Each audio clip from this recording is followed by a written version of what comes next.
Ramagundam coal mine ఏర్పాటుకు కావలసిన భూమి కోసం నిర్వహించిన ప్రజాభిప్రాయ సేకరణలో పలువురు తమ అభిప్రాయాలు తెలియజేశారు. ఈ మేరకు పెద్దపల్లి జిల్లా జేఎన్టీయూ కాలేజ్ గ్రౌండ్లో జిల్లా కలెక్టర్ కోయ శ్రీహర్ష అధ్యక్షతన నిర్వహించిన సభలో పలువురు RG3కి మద్దతు ప్రకటించారు. పరిసర గ్రామాల అభివృద్ధికి, ప్రజల ఆరోగ్యం పట్ల సింగరేణి యాజమాన్యం చేపట్టాల్సిన చర్యలపై చర్చించారు. డాక్యుమెంట్లో తెలంగాణ ఎకానమీని $3 ట్రిలియన్ చేసి ఈ దేశంలో తెలంగాణను అగ్ర రాజ్యంగా, అగ్ర రాష్ట్రంగా తీర్చిదిద్దాలనే ప్రయత్నంలో అనేక రకాలుగా విదేశీ కంపెనీలను, అనేక రకాలుగా పారిశ్రామిక ఉత్పత్తులను పెంచడానికి గ్లోబల్ ఇన్వెస్ట్మెంట్ను ఇన్వైట్ చేస్తున్న ఈ క్రమంలో పారిశ్రామిక ఉత్పత్తులు జరగాలంటే, పరిశ్రమలు విస్తరించాలంటే విద్యుత్ అవసరం ఎంతైనా ఉంది. ఒకవైపు ఇటీవలే NTPC వారు తెలంగాణ ఫేజ్ 2 ప్రాజెక్ట్ కింద 8 × 300 8 × 3 2400 మెగావాట్ ఉత్పత్తి కోసం వాళ్ళు పర్యావరణ అనుమతులు తీసుకున్నారు, ప్రాజెక్ట్ స్టార్ట్ చేస్తున్నారు. అదేవిధంగా బీ పవర్ హౌస్ ప్లేస్ లో రాష్ట్ర ప్రభుత్వం మరో కార్మికులు, 40,000 మంది అవుట్ సోర్సింగ్, 17 ఓపెన్ కాస్ట్లు, 21 అండర్ గ్రౌండ్తో $72 మిలియన్ బొగ్గు తీస్తుంది. సింగరేణి రామగుండం కోల్ మైన్ ఏర్పాటు కోసం పబ్లిక్ హియరింగ్ ఏర్పాటు చేశారు. 42 ఏళ్ల అండర్ గ్రౌండ్లకు 24 ఏళ్లు ఓపెన్ కాస్ట్లు జీవిత కాలం పెంచుతున్నారు. ఇక రాబోయే కాలంలో ఇటువంటి పబ్లిక్ హియరింగ్ ఉండవని మేము నమ్ముతున్నాం. ఎందుకంటే మీరు 42 సంవత్సరాలకు అప్పుడే తీసుకుంటారు, 24 ఓపెన్ కాస్ట్లు తీసుకుంటారు.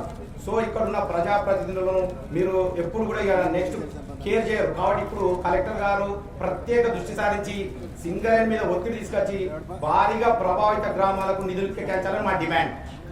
మేము పబ్లిక్ హియరింగ్ కు పూర్తి మద్దతు ఇస్తాం, కానీ మా ప్రభావిత గ్రామాల అభివృద్ధికి జరుగుతున్న అన్యాయం ఇంత అంత కాదు.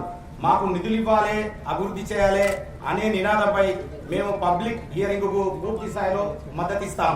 మాకు రావాల్సిన DMFT నిధులు, CSR నిధులు, ఇతరత్ర నిధులు రావడం లేదు. ఇంత అన్యాయము ప్రభావిత గ్రామాలకు జరుగుతుంది. ఎందుకంటే మా DMFT నిధులు గత ప్రభుత్వంలో, ఈ ప్రభుత్వంలో, రాబోయే ప్రభుత్వంలో కూడా మీరు బయటికి పంచుకుంటారు, కానీ మా ప్రభావిత గ్రామాలకు ఒక్క DMFT నిధి ఇస్తలేరు. నా విలేజ్ లో ఇన్ని కోట్లు, 1000 కోట్ల రూపాయలు పెట్టి సింగరేణి మీకు ఇచ్చింది. అన్ని జిల్లాలకు కలిపి 3000 కోట్లు ఇచ్చింది, కానీ నా విలేజ్ కు ఒక్క DMFT నిధి రాలేదు. కలెక్టర్ గారు ప్రత్యేక దృష్టి సారించాలి. మీరు రామగిరి జిల్లాలో 200 ఎకరాల భూమి తీసుకుంటారు, ఇప్పుడు వాటి మీద ఇవన్నీ భూములు పోతున్నాయి. మా పరిస్థితి జిల్లా కలెక్టర్ గారు, మంత్రి గారు అందరూ దృష్టి సారించి ప్రత్యేకంగా నిధులు కేటాయించాలని కోరుకుంటున్నాను.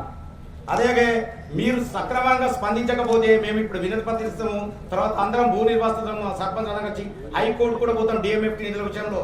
ఎందుకంటే దక్షిణ భారతదేశంలో బొగ్గు ఉత్పత్తి చేస్తున్న అతిపెద్ద ప్రభుత్వ రంగ సంస్థ మరియు దక్షిణ భారతదేశంలో విద్యుత్తు, సిమెంటు, స్టీల్ మరియు ఇతర బొగ్గు ఆధారిత పరిశ్రమల ఇంధన అవసరాలకు సమకూరుతున్న ఏకైక సంస్థ సింగరేణి సంస్థ. సుమారు 5 దశాబ్దాలుగా పైచిలుకు కాలం నుండి ఈ ప్రాంతాల్లో అవినాభావ సంబంధం కలిగి ఉండి ఇక్కడ ప్రజలతో మమేకమై ఉన్నది. ప్రస్తుతం రామగుండం 3 ఏరియాలో ఒక భూగర్భ గని మరియు 2 ఉపరితల గనుల ద్వారా బొగ్గు ఉత్పత్తి జరుగుతున్న ఈ సింగరేణి కంపెనీ గురించి మీ అందరికీ తెలుసు. ఈ సందర్భంలో కంపెనీ స్థూల రూపాన్ని మీకు వివరించదలిచాను.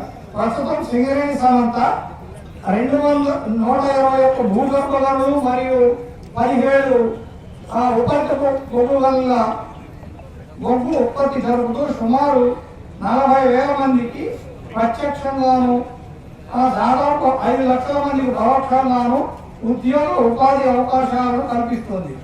సింగరేణి సంస్థ 2024-25 సంవత్సరంలో 69 మిలియన్ టన్నుల బొగ్గు ఉత్పత్తి చేసింది. సింగరేణి యాజమాన్యం తలపెట్టిన ప్రజాభిప్రాయ సేకరణ గురించి సింగరేణి కాలనీస్ కంపెనీ లిమిటెడ్ సంస్థ ప్రతిపాదిత రామగుండం కోల్ మైన్స్ ప్రాజెక్టు కేవలం ఉపరితల మరియు భూగర్భ గనుల సముదాయం మాత్రమే. ఇందుకు గాను పర్యావరణ అనుమతి పొందుటకు ఈ ప్రతిపాదన ఈ ప్రాజెక్టు వల్ల స్థానిక ప్రజలకు పరోక్ష ఉపాధి అవకాశాలు మరియు కమ్యూనికేషన్స్, విద్య, సమాజ అభివృద్ధి మరియు వైద్య సౌకర్యాలలో మెరుగుదల ఉంటుందని ఆశిస్తున్నాను. ఈ ప్రాజెక్టు ఈ ప్రాంతం మరియు రాష్ట్రం యొక్క సామాజిక ఆర్థిక అభివృద్ధితో పాటు సింగరేణి సంస్థ అభివృద్ధిలో కూడా రానున్న 41 సంవత్సరాల కాలంలో కీలక పాత్ర పోషించాలని చెప్పని కోరుకుంటా ఉన్నాను. అలాగే మైనింగ్ కార్యకలాపాల వల్ల వెలువడు భూమి, నీరు, గాలి కాలుష్యం వల్ల మా గ్రామాల ప్రజలు తీవ్ర అనారోగ్య సమస్యలకు గురవుతున్నారు.